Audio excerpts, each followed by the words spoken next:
Hi friends, welcome back to ನನ್ನ kitchen. Friends, ನಾನು ಇವತ್ತು ಸಿಂಪಲ್ ಆಗಿರುವಂಥ ಕ್ಯಾರೆಟ್ ಹಲ್ವಾನ ಮಾಡ್ತಾಯಿದ್ದೀನಿ.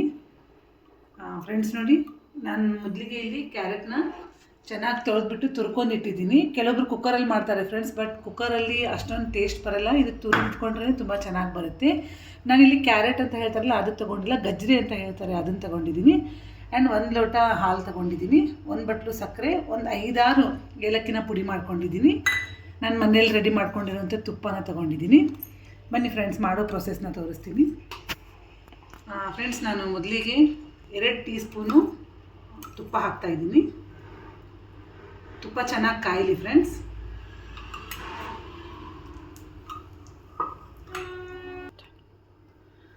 ಫ್ರೆಂಡ್ಸ್, ನಾನು ಲಾಸ್ಟ್ ವೀಡಿಯೋದಲ್ಲಿ ನಿಮಗೆ ತುಪ್ಪ ಮಾಡೋ ರೆಸಿಪಿನ ಬಿಟ್ಟಿದ್ದೀನಿ ಫ್ರೆಂಡ್ಸ್. ಬಹುಶಃ ನಿಮ್ಗೆ ಲೈಕ್ ಆಗಿದೆ ಅಂತ ಅಂದ್ಕೊಳ್ತೀನಿ.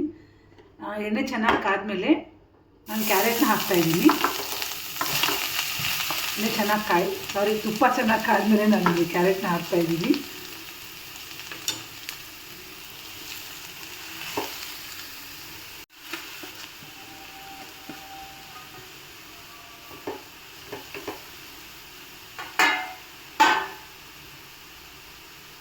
ನೋಡಿ, ಇದು ಹಸಿ ಸ್ಮೆಲ್ ಹೋಗೋವರೆಗೂ ತುಂಬ ಚೆನ್ನಾಗಿ ಹುರ್ಕೊಳ್ಳಿ. ಲೋ ಫ್ಲೇಮಲ್ಲಿ ಇಡಿ, ಪೂರ್ತಿ ಹಸಿ ಸ್ಮೆಲ್ ಹೋಗಬೇಕು. ಒಂದು 5-6 ನಿಮಿಷಗಳ ಕಾಲ ನಾವು ಇದನ್ನು ಚೆನ್ನಾಗಿ ಫ್ರೈ ಮಾಡ್ತಾನೆ ಇರಬೇಕು. ಆ್ಯಂಡ್ ಕಲರ್ ಚೇಂಜ್ ಆಗಬೇಕು. ಇದು ಕ್ಯಾರೆಟ್ದು ಆರೆಂಜ್ ಮೇಲೆ ಬರಬೇಕು, ಅಲ್ಲಿವರೆಗೂ ನಾವು ಫ್ರೈ ಮಾಡೋಣ. ಒಂದು 5 ನಿಮಿಷಗಳ ಕಾಲ ಕಲರ್ ಚೇಂಜ್ ಆಗೋವರೆಗೂ ನಾನು ಲಿಡ್ನ ಹಾಕಿಬಿಟ್ಟು ಬಿಟ್ಟಿದ್ದೀನಿ. ಒಂದು 5 ನಿಮಿಷ ಇರಲಿ, ಹೀಗೆ ಬೇಯಲಿ ಇದು.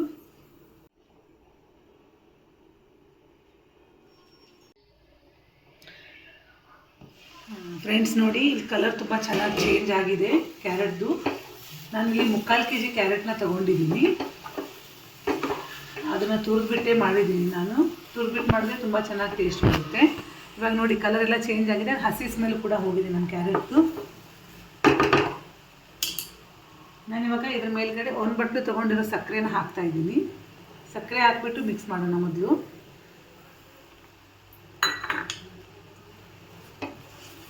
ಸಕ್ಕರೆ ಹಾಕಿದ ತಕ್ಷಣ ಇದು ಸ್ವಲ್ಪ ನೀರಾಗೋದಕ್ಕೆ ಶುರು ಆಗುತ್ತೆ. ಅದಕ್ಕೆ ಮುಂಚೆ ಸಕ್ಕರೆ ಹಾಕಿದ್ದೀವಿ. ಸಕ್ಕರೆ ತುಂಬ ಚೆನ್ನಾಗಿ ಮಿಕ್ಸ್ ಮಾಡ್ಕೊಳ್ಳಿ.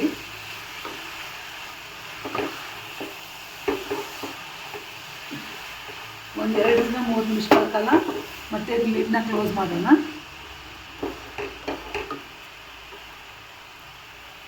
ನೋಡಿ, ನಾನು ಸಕ್ಕರೆ ಹಾಕಿದ ತಕ್ಷಣ ನೀರು ಬಿಡ್ತಾ ಇದ್ದೀವಿ. ಇಲ್ಲಿ ನೋಡಿ, ಫುಲ್ ಹಸಿಯಾಗಿದೆ ಕ್ಯಾರೆಟು.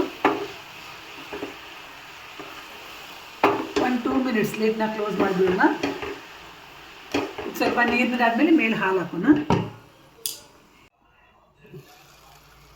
ಫ್ರೆಂಡ್ಸ್ ನೋಡಿ, ಕ್ಯಾರೆಟ್ ಹಲ್ವಾ ಇವಾಗ ತುಂಬ ಚೆನ್ನಾಗಾಗಿದೆ. ಇದರಲ್ಲಿ ಸ್ವಲ್ಪ ಹಾಲಿಲ್ಲ, ನೀರಿಲ್ಲ, ಏನೂ ಇಲ್ಲ. ನೋಡಿ, ಈ ಥರ ಗಟ್ಟಿಯಾಗಿ ಬಂದಿದೆ. ಇವಾಗ ನಾವು ಮೇಲ್ಗಡೆ ಇದರಲ್ಲಿ ನಾವು ಏಲಕ್ಕಿ ಪುಡಿನ ಹಾಕ್ಕೊಂಡಿದ್ವಲ್ಲ, ಅದನ್ನು ಚೆನ್ನಾಗಿ ಮಿಕ್ಸ್ ಮಾಡೋಣ ಫ್ರೆಂಡ್ಸ್. ಹಾಕಿಬಿಟ್ಟು ಚೆನ್ನಾಗಿ ಕುಟ್ಕೊಳ್ಳಿ. ಅದನ್ನು ಪುಡಿನೇ ಇರಲಿ, ಏಲಕ್ಕಿ ಪುಡಿ.